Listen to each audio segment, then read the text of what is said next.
REET level two 28 फरवरी 2025 आज सुबह की शिफ्ट जो कि 10 बजे से 12:30 बजे तक की शिफ्ट में जो पेपर था वो अभी अभी हो चुका है और ये पेपर हमारे पास आ चुका है।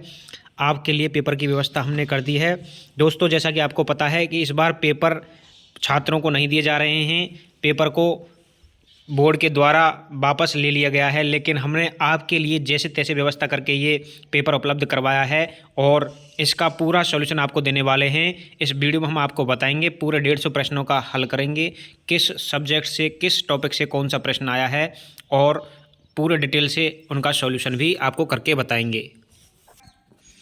तो वीडियो में आगे बढ़ें उससे पहले आप सभी दोस्तों से निवेदन है कि अपने जितने भी मित्र हैं उन सभी को इस वीडियो को शेयर करें ताकि वो भी अपने प्रश्नों का मिलान कर सकते हैं और एक अनुमान लगा सकते हैं कि उनके कितने प्रश्न सही आ रहे हैं, उनके कितने मार्क्स आ रहे हैं, क्या वो रीट पात्रता परीक्षा को पास कर पा रहे हैं।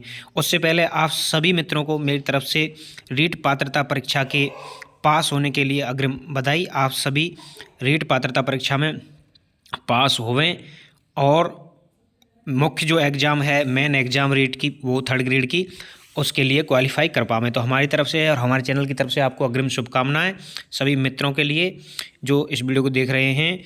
और साथ में ही आप लोगों से गुजारिश करना चाहूँगा कि इस वीडियो को अपने दोस्तों को फेसबुक और व्हाट्सएप पर ज़्यादा से ज़्यादा शेयर करें।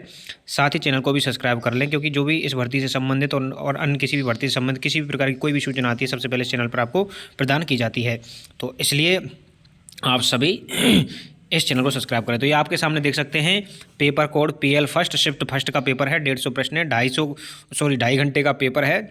ये आपके किस किस तरह से कौन कौन सी सब्जेक्ट का पेपर होगा उस हिसाब से ये पेपर आपका है। सबसे पहला खंड है बाल विकास का। तो अब हम शुरुआत करते हैं। पहले आपको बता दूं दोस्तों किस किस टॉपिक से प्रश्न आए हैं। तो व्यक्तित्व की बुद्धि परीक्षण की जो विधियां हैं उनसे एक प्रश्न देखने को मिला है। मूल्यांकन मापन आकलन से एक प्रश्न आया है। बहुबुद्धि सिद्धांत को के बारे में पूछा गया है। इसके अलावा जो एक प्रश्न कनफटे साधुओं से संबंधित भी पूछा गया है। तो काफ़ी अच्छे अच्छे प्रश्न पूछे गए हैं। 4 व्यस्त शैली के बारे में भी पूछा गया है। तो काफ़ी अच्छे प्रश्न पूछे गए हैं। तो अब हम शुरुआत करते हैं। तो सबसे पहले हम हिंदी भाषा के प्रश्नों को करेंगे। हिंदी भाषा के प्रश्नों को करेंगे। तो सबसे पहला प्रश्न है हिंदी में, देखिए, किंडरगार्टन शिक्षण विधि के संबंध में सत्य कथन है। किंडरगार्टन विधि से संबंधित प्रश्न पूछा गया है और निम्न में से सत्य कथन पूछा गया है। तो चारों ऑप्शन को पढ़ेंगे, उसके बाद आंसर का पता चलेगा। तो यह एक मनोवैज्ञानिक प्रणाली है, ये कथन सत्य नहीं है। यह उच्च माध्यमिक स्तर के विद्यार्थियों के लिए अधिक उपयोगी है, ये भी कथन सत्य नहीं है। कुक महोदय ने इस विधि को निश्चित रूप से प्रदान किया, ये भी सत्य नहीं है। भाषा के व्याकरण एवं साहित्य की शिक्षा इस विधि से नहीं दी जा सकती, तो ये कथन सत्य है। तो इसमें हो जाएगा चौथा आंसर सही।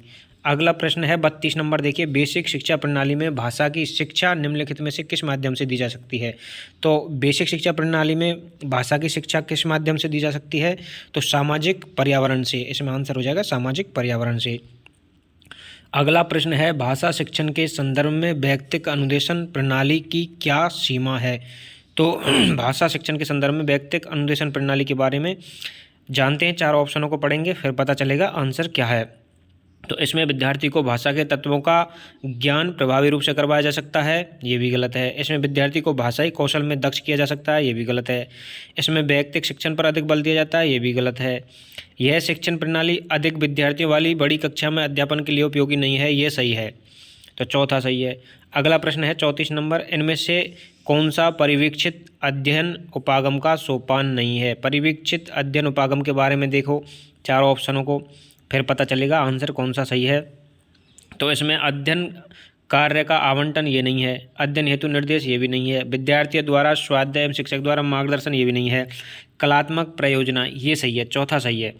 ज़्यादातर ऑप्शन चौथा ही सही आ रहा है पेपर कोड ए में। जो जिनका पेपर कोड नंबर ए था उसमें अधिकतर चौथा यानी डी ऑप्शन सही निकल रहा है अधिकतर प्रश्नों में, यानी कि लगभग 40% प्रश्नों में डी सही है। अगला है 35वां नंबर, सर्वप्रथम सरल तथा समान आकृति के वर्णों को लिखवाना प्रारंभ कराएं। उल्लेखित बात किस स्तर के विद्यार्थियों हेतु कही गई है। तो देख के पता चल रहा है प्रश्न का आंसर क्या होगा। प्राथमिक स्तर के विद्यार्थियों के लिए ये बात कही गई है। छोटे बच्चों के लिए। अगला प्रश्न नंबर 36, भाषा कौशलों में से अभिव्यक्ति कौशल है। भाषा कौशलों में से अभिव्यक्ति कौशल कौन सा है जिससे हम अभिव्यक्ति करते हैं? तो भाषा कौशलों में से अभिव्यक्ति कौशल कौन कौन से जिनसे हम अभिव्यक्ति करते हैं? तो वो हैं बोलना और लिखना, बोलकर और लिखकर अभिव्यक्ति करते हैं।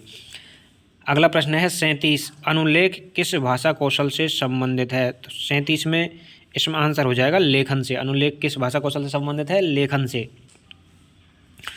38वां प्रश्न है लिंग्वा फोन रिकॉर्ड प्लेयर जिसे कहते हैं किस प्रकार की अधिगम सामग्री है? तो जो लिंग्वा फोन है वो किस प्रकार की अधिगम सामग्री है? श्रव्य सामग्री। 39, भाषा प्रयोगशाला के अनुभाग में सम्मिलित नहीं है। भाषा प्रयोगशाला के अनुभाग में क्या सम्मिलित नहीं है? विश्राम कक्ष सम्मिलित नहीं है। अगला प्रश्न है 40वां, सहस्वर वाचन का गुण है। सहस्वर वाचन का गुण क्या है 40वें प्रश्न में? ये बहुत अच्छा प्रश्न है। उचित ध्वनि निर्गम, ये इसका आंसर होगा, तीसरा आंसर होगा। अगला प्रश्न नंबर 41, मौखिक मूल्यांकन के संबंध में उपयुक्त कथन है। मौखिक मूल्यांकन के संबंध में उपयुक्त कथन कौन सा? इसमें देखो दूसरा सही है, मौखिक मूल्यांकनकर्ता निष्ठावान, सहनशील और विषय विशेषज्ञ होना चाहिए, ये आंसर सही है इसमें। अगला प्रश्न नंबर 42 है। 42 में मूल्यांकन उद्देश्यों की प्राप्ति की सीमा का निर्णय करने की प्रक्रिया है। मूल्यांकन की यह परिभाषा किसने दी? तो ये परिभाषा किसने दी है? माइकेलिस ने दी है। पहला ही सही है इसमें। अगला प्रश्न है 43वां, विद्यार्थी की सीखने संबंधी कठिनाइयों को दूर करते हुए करवाए जाने वाला शिक्षण कहलाता है। तो ये कौन सा शिक्षण कहलाता है? 43 में इसमें उपचारात्मक शिक्षण कहलाता है ये। अगला 44 प्रश्न नंबर देखो, सतत एवं व्यापक मूल्यांकन का दोष है। सतत और व्यापक मूल्यांकन का दोष क्या है? इसमें विद्यार्थी का निरंतर मूल्यांकन होता रहता है, नहीं, ये गलत है। इसमें विद्यार्थियों को अपने कमियों का निरंतर ज्ञान होता रहता है, ये भी नहीं है। इसमें अभिभावकों को विद्यार्थियों की निरंतर प्रगति की जानकारी होती रहती है, ये भी। ये तीनों ऑप्शन तो सही थे, उसने पूछा गलत कौन सा? तो गलत देखो, यह प्रणाली तभी लागू की जा सकती है जब विद्यार्थी शिक्षक अनुपात कम हो, ये गलत है, तो ये इसका आंसर हो जाएगा। अगला प्रश्न नंबर 45 देखो, उपलब्धि परीक्षण के निर्माण में कितने पदों का प्रयोग किया जाता है? तो उपलब्धि परीक्षण में 4 पदों का प्रयोग किया जाता है, चौथा सही है। अब एक गद्यांश है। गद्यांश को पढ़कर 46 से 50 तक के प्रश्नों के आंसर देने हैं। तो पहले एक बार इस गद्यांश को पढ़ लेते हैं। तो क्या कहता है गद्यांश? देखिए, मनुष्य का मन सदैव गतिशील रहता है। ऐसा होता है कि विरोधी शक्तियाँ उसे अपनी ओर खींचती हैं। जो मनुष्य मन की विपरीत परिस्थितियों में अपने को मजबूती से खड़ा नहीं रख सकते और उस धारा के साथ बह जाते हैं, वे कभी उद्देश्य को पूरा नहीं कर सकेंगे। उनके लिए तो यह कहना चाहिए कि वे जीवित रहते हुए मुर्दे के समान हैं। मन की अवस्था तो सभी को पलटती है। जो व्यक्ति समय एवं परिस्थिति को समझ लेते हैं वे कभी धोखा नहीं उठा सकते और कठिनाइयों के बीच भी अपना रास्ता निकाल लेते हैं। कारण जानकर वे उसके विषैले और दूषित प्रभाव से भी बचने का प्रयत्न करते हैं। लेकिन ऐसे लोगों की भी संख्या मिलेगी जो अपनी मनोदशा से त्रस्त हो जाते हैं और ऐसे काम कर बैठते हैं जिनसे उनके जीवन में शांति का विष घुल जाता है। प्रत्येक मनुष्य के जीवन में उद्देश्य होना चाहिए। यदि तुम्हारा कोई उद्देश्य नहीं है तो तुम सफल नहीं होगे। क्या करोगे इसको तुम्हें जानना आवश्यक है। उद्देश्यहीन मनुष्य बिना पतवार की नाव की तरह है।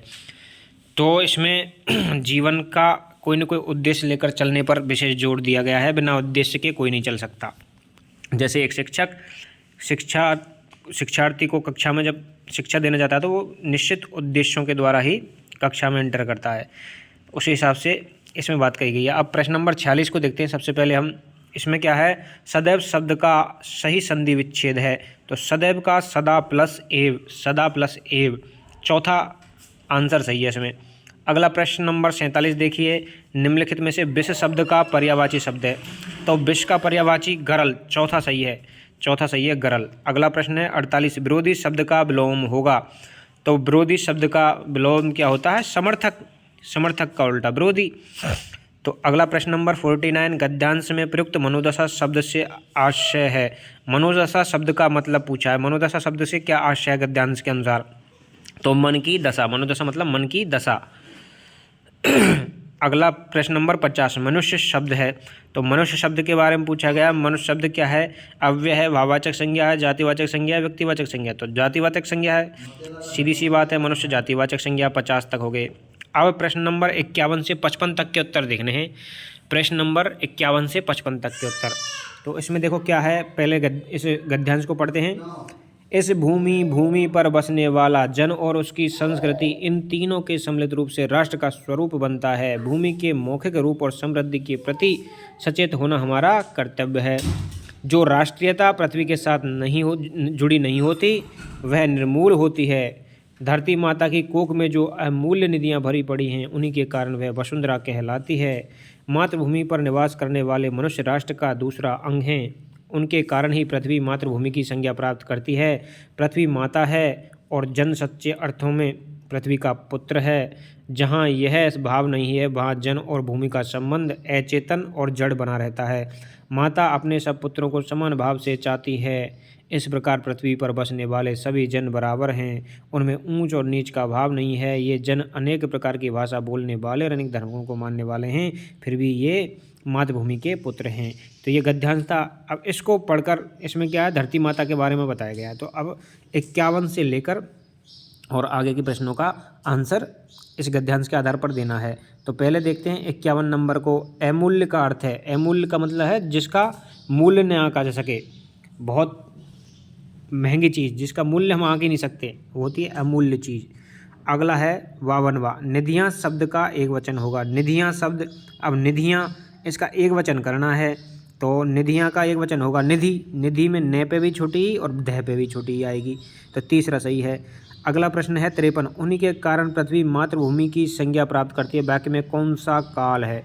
इसमें काल पूछा है, तो इसमें देखिए अब क्या होगा, काल इसमें सामान्य वर्तमान काल है, सामान्य वर्तमान काल है। अगला प्रश्न नंबर 54, भाव शब्द है। अब भाव शब्द के बारे में पूछा है, तो भाव शब्द क्या है? पुल्लिंग शब्द है। भाव क्या है? पुल्लिंग शब्द। अगला प्रश्न नंबर 55, अचेतन शब्द का उपयुक्त अर्थ है। अचेतन शब्द का उपयुक्त अर्थ क्या है? निर्जीव। निर्जीव जो चेतना में नहीं हो, यानी निर्जीव। अचेतन का मतलब होता है निर्जीव।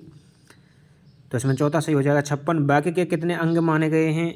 वाक्य के कितने अंग माने गए हैं? तो 2 अंग हैं, 2 अंग हैं, तीसरा सही है। अगला प्रश्न नंबर 57, रचना के आधार पर वाक्य का प्रकार है। तो रचना के आधार पर वाक्य का प्रकार कौन सा है? संयुक्त वाक्य। इनमें से संयुक्त वाक्य रचना के आधार पर वाक्य का प्रकार है, बाकी नहीं है। अगला प्रश्न 58, 2 शब्दों को जोड़ने के लिए प्रयुक्त विराम चिन्ह कहलाता है। जब 2 शब्दों को हम जोड़ते हैं तो कौन से विराम चिन्ह का प्रयोग करते हैं? योजक चिन्ह का, तो योजक चिन्ह होता है वो। अगला प्रश्न नंबर 59, ढाक के 3 पाद लोकोक्ति का सही अर्थ है। ढाक के 3 पाद लोकोक्ति का सही अर्थ क्या है? सदा एक सी स्थिति बनी रहना, एक जैसा बना रहता है, वो ढाक के 3 पाद होता है, तीसरा सही है। अगला प्रश्न नंबर 60, बहुत लज्जित होना के अर्थ में उपयुक्त मुहावरा है घड़ों पानी पड़ना, ये इसका आंसर है। तो ये हिंदी भाषा के 30 प्रश्न हो गए हैं। अब वीडियो काफ़ी लंबी हो गई है, इसलिए इस वीडियो को यहीं कट करते हैं। दूसरी वीडियो में और बाकी के 120 प्रश्नों का हल बताएंगे।